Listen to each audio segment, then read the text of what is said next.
Hey, I wanted to give a quick update today. Today is August 16th, Friday. Wanted to give an update on my wife's back issues. If you've been following me, you know I've had back issues for about 5 years. Had the microdiscectomy, had a fusion, didn't fuse. They did a revision going in from the front. Seems a lot better. I'm out here Kennesaw Mountain today walking about 3 miles. But back to my wife's issue. She had some back pain moving some Christmas ornaments. We had them under a staircase, and you kind of have to bend over and move stuff. And we think that's where it started. And then through the months, it would get better, get worse. She started having a little leg pain. Got a little better, and then she, got back on the treadmill, back on the Peloton, and we think she might have herniated the disc. So we went to my back surgeon. If you're in Atlanta, he's in Alpharetta. It's a place called Axion Spine, A-X-I-O-N. Guy's name is Christopher Tomars, neurosurgeon. He was at Polaris before that. Check his reviews. They're all awesome. Their outpatient surgery center is phenomenal. Everybody there was super nice. They knew what they were doing. So we went and met with them, and they put her on a Medrol pack, which I actually did a telemed visit with her before we went to the surgeon. They put her on a Medrol pack. It didn't really help, so the surgeon put her on another one. And then it helped maybe a little bit. So he scheduled the MRI.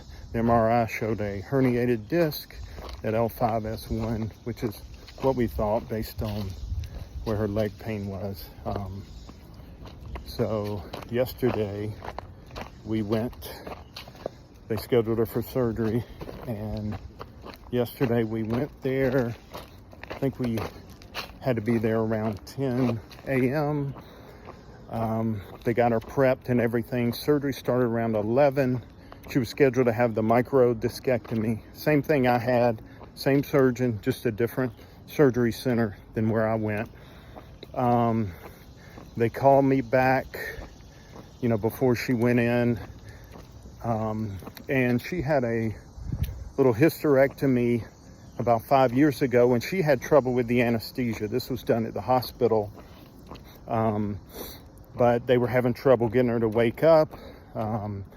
They gave her Narcan, and we really don't know what happened, but so I was a little concerned with that here. Is she going to have trouble waking up? But they had all the medical notes from that surgery. They had everything, what she took, medicine she was on, things like that. Really, I felt really at ease. They said, look, we're not going to have any trouble with that. The anesthesiologist came in. It was actually the same one that did my 2 surgeries, probably 5 and 4 years ago. And anyway, make a long story short, 45 minutes, the surgeon calls me back there. I meet with him. He's like, man, the surgery went well. He said, when I got in there, I saw disc fragments from that disc, the herniation. He was able to remove those.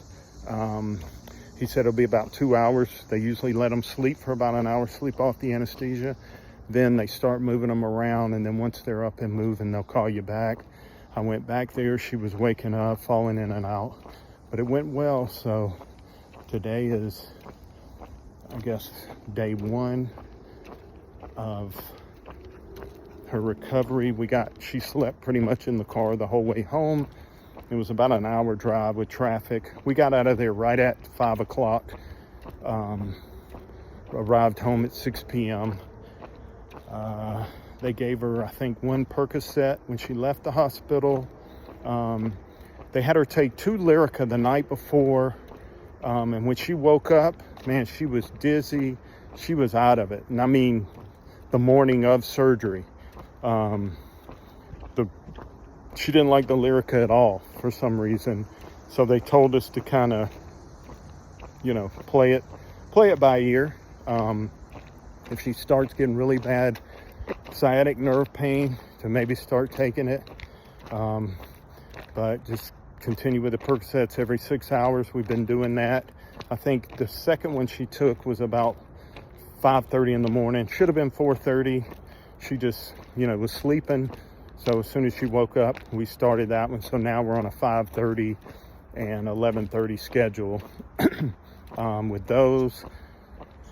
She was up she slept through the night. She was up this morning.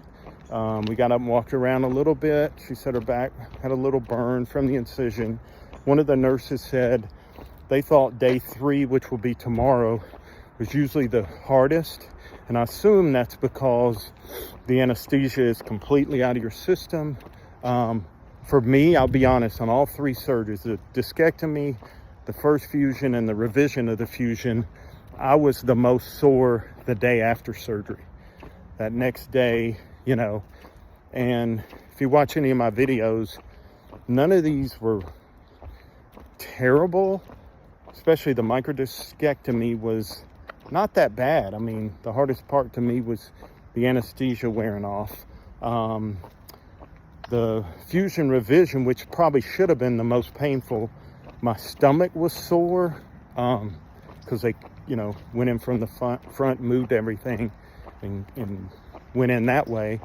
But as far as the back, yeah, I was surprised that I didn't have more back pain. But again, I always say, if you're in severe sciatic pain, and I don't mean just, oh, it hurts, I can barely go to the movie, I can barely watch TV, I can barely, whatever. But if it's like, man, I can't sleep, I can't find a position anywhere, all I want to do is, take some kind of medicine or pain to knock out this pain so I can sleep a little bit.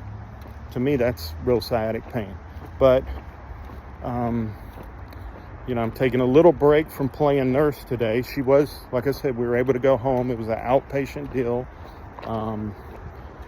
And, she ate breakfast this morning, took the medicine right after. It's about 12:30 now, 12:23. I'll probably go home and, prepare her something for lunch and see how she's doing. If she walks upstairs, behind her so she doesn't fall backwards. If she's coming down the stairs, I get in front of her and she can put one hand on my shoulder, one on the banister or the arm rail. She thought about sleeping in the recliner we have on the main level, and I said, let's just, get used to getting in the bed. And we've got one of those adjustable beds. She didn't adjust it last night. She just laid flat. And like I said, slept probably till from about 10 to 4:30. So I think she's doing well. My biggest concern for her was waking up from the anesthesia based on her previous surgery and another deal. But I'll probably keep updating. She doesn't really want to do a video or anything, but they just told us they put this glue thing on the scar. It's a very minimal scar. They said don't touch it. She wants to shower today, she can.